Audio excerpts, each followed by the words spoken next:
Godwin John ministries வழங்கும் தினம் ஒரு சத்திய வார்த்தை. இந்த ஆடியோ நிகழ்ச்சிக்கு உங்களை அன்புடன் வரவேற்கிறோம்.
பிரியமானவர்களே, கிறிஸ்து இயேசுவின் பரிசுத்த நாமத்தினாலே உங்களை வாழ்த்துகிறேன், வரவேற்கிறேன். ஜெபம் செய்வோம். துதிகளின் மத்தியில் வாசமாயிருக்கிற எங்கள் தேவாதி தேவனே, ஆண்டவராகிய இயேசு கிறிஸ்துவின் பரிசுத்த நாமத்தினாலே உம்மிடம் வருகிறோம். இந்த புதிய நாள் சகல நன்மைகளோடும் ஆசீர்வாதங்களோடும் அரவணைப்புகளோடும் இருக்கிற நாளாக கர்த்தர் எங்களுக்கு செய்து தருகிற தயவிற்காக ஸ்தோத்திரம். என்னையும் எங்களையும் உடைய கரங்களை தருகிறோம். நீர் எங்களை எப்படி நடத்த விரும்புகிறீரோ அப்படியே உடைய சித்தத்தின்படி இந்த நாளிலும் எங்களை நடத்த வேண்டுமாய் சமர்ப்பித்து ஜெபிக்கிறோம். கர்த்தர் பொறுப்படுத்திக் கொள்வீராக. தினம் ஒரு சத்திய வார்த்தை ஊழியத்திலே கர்த்தர் மகத்தான காரியங்களை தொடர்ந்து செய்து வருகிற தயவிற்காக ஸ்தோத்திரம். இதிலே இருந்து பயன்பெறுகிற ஒவ்வொரு பரிசுத்தவான்களும் கர்த்தரால் ஆசீர்வதிக்கப்படுவார்களாக என்று சொல்லி அவர்களை வாழ்த்துகிறேன். கர்த்தர் அவர்களை பொறுப்படுத்திக் கொள்ளும். இந்த நாளிலே நாங்கள் கேட்கிற செய்தி எங்களுடைய ஆவிக்குரிய வாழ்க்கைக்கு பிரயோஜனமாக இருக்க, உம்மை மகிமைப்படுத்துகிற நேரமாக இருக்கத்தக்கதாக கர்த்தாவே அர்ப்பணிக்கிறோம். பொறுப்படுத்திக் கொள்ளுங்க. துதி கன மகிமை எல்லாம் உமக்கு ஒருவருக்கே செலுத்துகிறோம். இயேசு மீட்பர் மூலமே ஜெபிக்கிறேன், ஜீவனுள்ள பிதாவே, ஆமீன். அன்பானவர்களே, தினம் ஒரு சத்திய வார்த்தை ஊழியத்திலே இந்த நாள் ஒரு மைல்கல். ஆண்டவருடைய மகத்தான கிருபையினாலே 8 வருடங்கள் சிறப்பாக அவருடைய நாம மகிமைக்காக அந்த ஊழியத்தை நிறைவேற்ற தேவன் அருள் செய்தார். இன்றைக்கு 9வது வருடத்தின் முதல் நாளிலே வந்து நிற்கிறோம். தேவரீர் என்னை ஆசீர்வதியும், என் எல்லையை பெரிதாக்கும் என்று யாபே செய்த ஜெபத்தை நானும் செய்ததுண்டு. கடந்த நாட்களிலே நீங்கள் எல்லாரும் அறிந்திருக்கிறபடி ஜீசஸ் டிவி என்கிற தமிழ் தொலைக்காட்சியிலே தினம் ஒரு சத்திய வார்த்தை நிகழ்ச்சி ஒவ்வொரு நாள் காலையிலும் 7 மணிக்கு ஒளிபரப்பாகி கொண்டிருந்தது.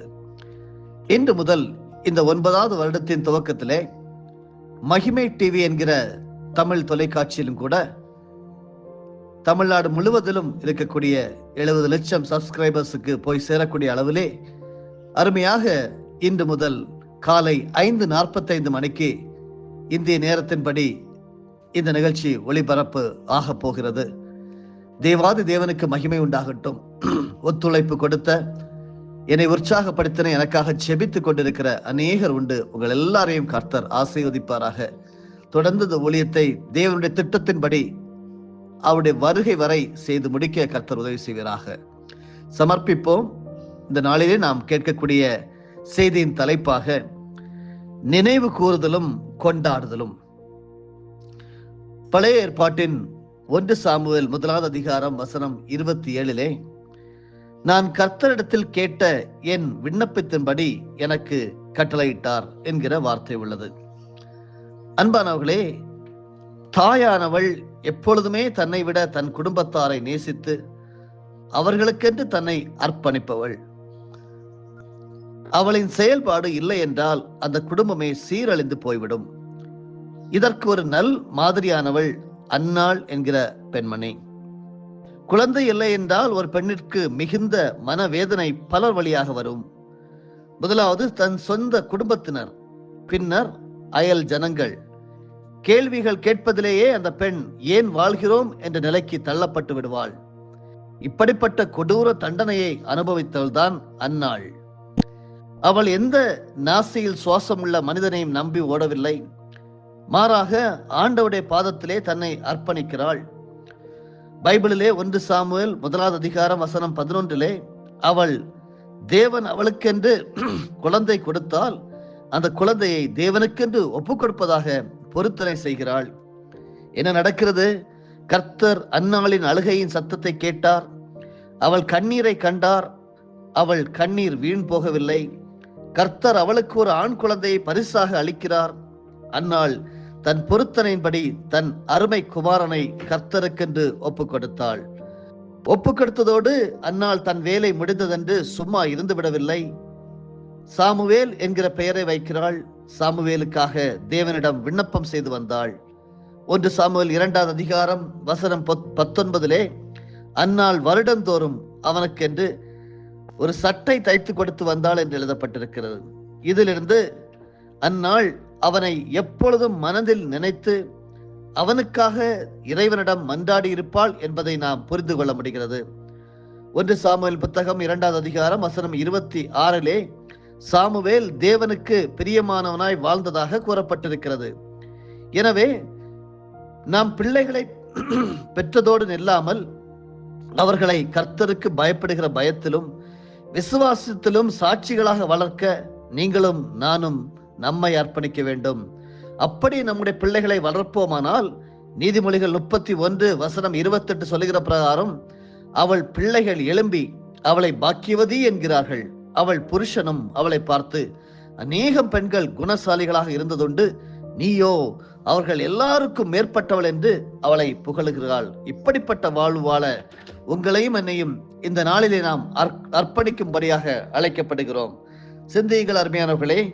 பிள்ளைகளின் வளர்ச்சிக்கு பெற்றோர் தங்களை முழுவதும் அர்ப்பணிக்க வேண்டும் என்கிறதை ஒரு தீர்மானமாக எடுத்துக்கொள்ள வேண்டும். 1 சாமுவேல் 1:27 சொல்லியிருக்கிற வசனம், நான் கர்த்தரிடத்தில் கேட்ட என் விண்ணப்பத்தின்படி எனக்கு கட்டளை இட்டார். நினைவு கூர்ந்து நாம் கொண்டாட வேண்டும். வாழ்க்கையிலே எத்தனை விதமான ஆசீர்வாதங்கள் ஒவ்வொரு நாளும் கொண்டாடக்கூடிய நாளாக இருக்கட்டும்.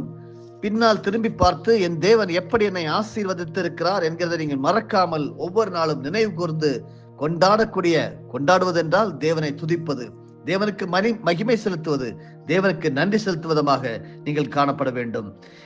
உதாரணமாக பரிசுத்த வேதாகமத்திலே ஒரு நபரை பார்க்கிறோம். லூக்கா 1 அதிகாரம் வசனம் 38 இதோ நான் ஆண்டவருக்கு அடிமை. எல்லாருக்கும் தெரிந்த ஒரு பகுதிதான். இந்த பெண்மணி உள்ளத்தை தந்தவர். உள்ளத்தை கொடுத்தால் உயர்வை பெறலாம் என்பது பரிசுத்த வேதாகமம் தரக்கூடிய உண்மை. தேவனுடைய ஊழியத்தை நிறைவேற்ற பலர் பணம் கொடுக்கிறார்கள், பொருட்களை கொடுக்கிறார்கள், ஆஸ்திகளை கொடுக்கின்றார்கள். ஆனால் சில நேரங்களிலே பார்ப்போம் என்றால் தங்களுடைய உள்ளத்தை தர மறுக்கின்றனர்.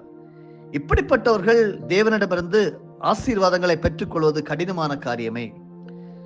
இந்த பகுதியிலே லூக்கா 1 அதிகாரம் வசனங்கள் 26 முதல் 38 வரையிலும் படித்து பார்த்தால் இங்கே அழகான ஒரு சம்பவம் கொடுக்கப்பட்டிருக்கும். இங்கே இந்த பெண்மணி சொல்லுகிறாள், நான் ஆண்டவருக்கு அடிமை. அருமையானவர்களே, சற்று சிறிதாக நான் வாசிக்க முற்படுகிறேன். இங்கே மரியாள் தேவதூதனை நோக்கி, அது எப்படி ஆகும், புருஷனை அறியேனே என்றாள். தேவதூதன் அவளுக்கு பிரதியுத்தரமாக, பரிசுத்த ஆவி உன்மேல் வரும், உன்னதமானுடைய பலம் உன்மேல் நிழலிடும், ஆதலால் உன்னிடத்தில் பிறக்கும் பரிசுத்தம் உள்ளது தேவனுடைய குமாரன் எனப்படும். இதோ உனக்கு இனத்தாளா இருக்கிற எலிசபெத்தும் தன் முதிர் வயதிலே ஒரு புத்திரனை கற்பம் தரித்திருக்கிறாள். மலடி எனப்பட்ட அவளுக்கு இது 6ஆம் மாதம். தேவனால் கூடாத காரியம் ஒன்றுமில்லை என்றான். அதற்கு மரியாள், இதோ நான் ஆண்டவருக்கு அடிமை, உம்முடைய வார்த்தையின்படி எனக்கு ஆக கடவது என்றான். அப்பொழுது தேவதூதன் அவளிடத்திலிருந்து போய்விட்டான். லூக்கா 1 அதிகாரம் வசனங்கள் 34 முதல் 38 வரையிலும் படித்தேன். அருமையானவர்களே, நீங்களும் நானும் இதோ நான் ஆண்டவருக்கு அடிமை, உம்முடைய வார்த்தையின்படி எனக்கு ஆக கடவது என்று ஆண்டவர் தந்திருக்கிற, உங்களுக்கு தந்திருக்கக்கூடிய வார்த்தைகளை வைத்து ஜெபித்து பாருங்கள். மகா பெரிய ஆசீர்வாதங்களை, மகா பெரிய அற்புதங்களை தேவன் செய்ய வல்லவராய் இருக்கிறார். மக்கதோனிய திருச்சபையார் தங்களை ஆண்டவருக்கு அர்ப்பணித்து பின்பு தங்கள் உடைமைகளையும் தந்தார்கள் என்று அப்போஸ்தலனாகிய பவுல் சாட்சி சொல்லுகிறார். 2 கொரிந்தியர் 2 அதிகாரம் வசனம் 8 அதிகாரம் வசனம் 5 படிக்க முடிகிறது. ஏழை விதவை காணிக்கையாக கொடுத்த இந்த 2 காசை தேவன் பார்க்காமல் அவள் உள்ளத்தை பார்த்து அவளின் நல்ல உள்ளத்தை மெச்சிக்கொள்கிறார் இயேசு. இறைவனுடைய திருப்பணியை நிறைவேற்ற உள்ளத்தையே தருபவரையே இறைவன் பயன்படுத்துகிறார். இறைவன் தம்முடைய திருப்பணியை செய்ய மரியாளை தெரிவு செய்கின்றார். மரியாளின் உள்ளத்திலோ 1000 கேள்விகள். நான் ஒரு இறை மகவை சுமக்க வேண்டுமா? இது என்ன சோதனை? இந்த சமூகம் என்னை எப்படி ஏற்றுக்கொள்ளும்? என்னை ஏளனம் செய்யுமே, என் குடும்பம், குலம், பெயர் சீர்கேடுமே என்று கலங்கி இந்த வாழ்த்துதல் எப்படிப்பட்டதோ என்று லூக்கா 1:29 சொல்லுகிறாள். புருஷனை அறியேனே என்று லூக்கா 1:34 சொல்லுகிறாள். நெஞ்சம் பதறுகிறாள் மரியாள். பதறிய நெஞ்சினை தேவதூதர் பயன்படுத்தி பலப்படுத்தி, தேவனால் கூடாத காரியம் ஒன்று உண்டோ என்று நீவிர் இறைப்பணியை செய்ய ஆயத்தமா என்று கேட்கிறார். நாளைக்கு பார்ப்போம் என்று பதிலுரைக்கவில்லை. அருமையானவர்களே, எங்கள் ஊரில் உம்முடைய திருப்பணி செய்ய பலர் உண்டு என்று சாக்குப்போக்கு கூறவில்லை. மாறாக தம்முடைய உள்ளத்தையே தேவனுக்கு அடிமையாக தருகின்றார் மரியாள். விளைவு, தேவனுடைய ஊழியத்தை நிறைவேற்றும் உன்னத கருவியாக மரியாள் பயன்படுத்தப்படுகின்றாள். நான் ஆண்டவரின் அடிமை என்ற சொற்கள் வெறும் வெளி வேடத்திற்காக, போலி பணிவின் வெளிப்பாடாக வந்த சொற்கள் அல்ல. மாறாக தேவன் கரத்தில் மரியாள் தன்னுடைய உள்ளத்தை முற்றிலும் ஒப்படைத்ததன் விளைவு. இந்த அர்ப்பண சிந்தையோடு உங்களுடைய உள்ளத்தை இப்பொழுது தேவனுடைய இறை கரங்களிலே அர்ப்பணியுங்கள். உள்ளத்தை தருபவரையே இறைவன் உன்னத திட்டத்திற்கு பயன்படுத்த முடியும். அருமையானவர்களே, இதோ நான் ஆண்டவருக்கு அடிமை என்று சொல்லி நீங்கள் சொல்லி பாருங்கள். வாழ்க்கையிலே வித்தியாசமான காரியங்களை நீங்கள் அனுபவிப்பீர்கள். அது ஆசீர்வாதமான காரியங்களாக மட்டுமே இருக்கும். தொடர்ந்து நாம் படிப்போம் என்றால் லூக்கா எழுதின சுவிசேஷம் 8 அதிகாரத்திலே வசனங்கள் 1, 2, 3 நாம் பார்க்கும்போது, பின்பு அவர் பட்டணங்கள் தோறும் கிராமங்கள் தோறும் பிரயாணம் பண்ணி தேவனுடைய ராஜ்யத்திற்குரிய நற்செய்தியை கூறி பிரசங்கித்து வந்தார். 12 அவருடனே கூட இருந்தார்கள். அவர் பொல்லாத ஆவிகளையும் வியாதிகளையும் நீக்கி குணமாக்கின சில ஸ்திரீகளும் 7 பிசாசுகள் நீங்கின மகதலேனாள் எனப்பட்ட மரியாளும் ஏரோதின் காரியக்காரனான கூசாவின் மனைவியாகிய யோவன்னாளும் சூசன்னாளும் தங்கள் ஆஸ்திகளால் அவருக்கு ஊழியம் செய்து கொண்டு வந்த மற்ற அநேகம் ஸ்திரீகளும் அவருடனே இருந்தார்கள். இது ஆண்டவருடைய ஊழியத்திலே இயேசு கிறிஸ்துவோடு நடந்த ஊழியத்தை பற்றி நாம் படிக்கிறோம். உடைமைகளை தந்தவர்கள் உண்டு. தங்கள் ஆஸ்திகளால் அவருக்கு ஊழியம் செய்து கொண்டு வந்த மற்ற அநேகம் ஸ்திரீகளும் அவருடனே இருந்தார்கள் என்று பார்க்கிறோம். மனிதர்களாகிய நீங்களும் நானும் நம்முடைய கரங்களில் உள்ள நிலம், பொருள், செல்வம், கல்வி ஆகியவற்றை குறித்து பெருமை பாராட்டிக் கொள்வதுண்டு. இவைகள் தேவன் நமக்கு தந்த அருட்கொடைகள் என்ற சிந்தை உங்களுக்கும் எனக்கும் எப்பொழுதும் இருக்க வேண்டும். பூமியும் அது நிறைவும் உலகமும் அதனுள்ள குடிகளும் கர்த்தருடையது என்று சொல்லுகிறார் தாவீது. சங்கீதம் 24:1 படிக்கிறோம். தொடக்க கால திருச்சபையின் விசுவாச பரிசுத்தவான்கள் தங்களுடைய கரத்திலே இறைவன் தந்த நிலம், பொருள், செல்வம், கல்வி, அந்தஸ்து ஆகியவற்றை தங்கள் வாழ்வுக்கென்று சுயநலத்தோடு பயன்படுத்தவில்லை. மாறாக பிறருடைய வாழ்வு பெற பயன்படுத்தினார்கள். இதன் விளைவு உணவில்லாதோர் உணவு பெற்றார்கள், ஆடை இல்லாதோர் ஆடை பெற்றார்கள், நம்பிக்கையற்றோர் நம்பிக்கை பெற்றார்கள்.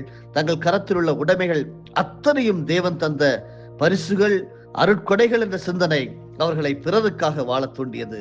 அன்பானவர்களே, ஒரு செல்வந்தனின் விளைநில உடைமையில் சிறப்பான விளைச்சலை காண்கின்றான். அந்த விளைச்சலில் தானியங்களை தனக்கும் தன் குடும்பத்திற்கும் எதிர்காலத்துக்கும் சேமித்து வைப்பேன் என்று பெருமிதம் கொள்கின்றார். ஆனால் தேவன் அந்த மனிதரிடம், இன்று இரவு உன் உயிர் பிரிந்தால் நீ சேர்த்து வைத்தவை யாருடையவர்களாகும் என்று கேட்டார். லூக்கா 12வது அதிகாரம் வசனங்கள் 16 முதல் 21 வரையிலும் அந்த சம்பவத்தை நாம் படிக்க முடிகிறது. அருமையானவர்களே, இயேசுநாதரின் ஊழியத்திலே பெண் சீடர்களாக அவருக்கு பின் சென்ற மகதலேனா மரியாள், யோவான் நாள், சூசன் நாள் அநேகம் ஸ்திரீகளும் வேடிக்கை பொருட்களாக காட்சியளிக்கவில்லை. மாறாக செயல்படும் சீடர்களாக வாழ்ந்தார்கள்.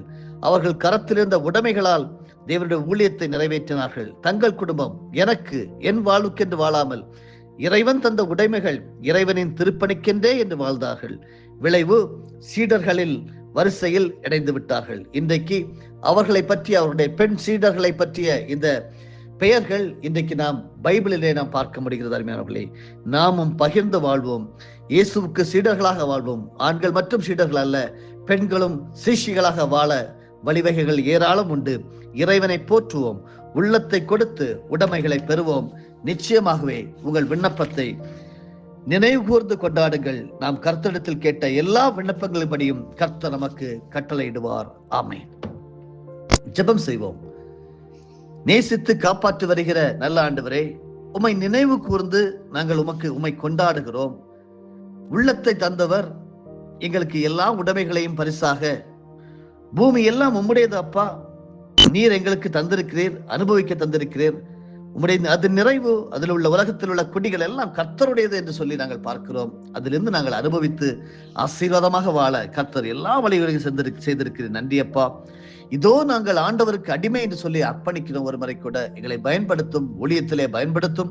அதே போல உலக வாழ்க்கையிலும் அநேகருக்கு நாங்கள் ஆசீர்வதிக்கப்பட்டவர்களாகவே வாழ, உதவி செய்கிறவர்களாக வாழ நாங்கள் ஆசீர்வாதத்தின் பாண்டங்கள் என்று சொல்லி எல்லாரும் புரிந்து கொள்ள உதவி செய்வீராக. இந்த நாள், இந்த மாதம், இந்த வருடம் ஆசீர்வாதமாக தொடர்ந்து காணப்படட்டும். கர்த்தருடைய கிருபையிலே நாங்கள் வளர்கிறோம். தொடர்ந்து உதவி செய்யும், ஆசீர்வதியும், காத்துக்கொள்ளும். இயேசுவின் மூலமே பிதாவே, ஆமென். என் ஆத்துமாவே கர்த்தரை ஸ்தோத்தரி, என் முழு உள்ளமே அவருடைய பரிசுத்த நாமத்தை ஸ்தோத்தரி. என் ஆத்துமாவே கர்த்தரை ஸ்தோத்தரி, கர்த்தர் செய்த சகல உபகாரங்களையும் மறவாதே. ஆமென்.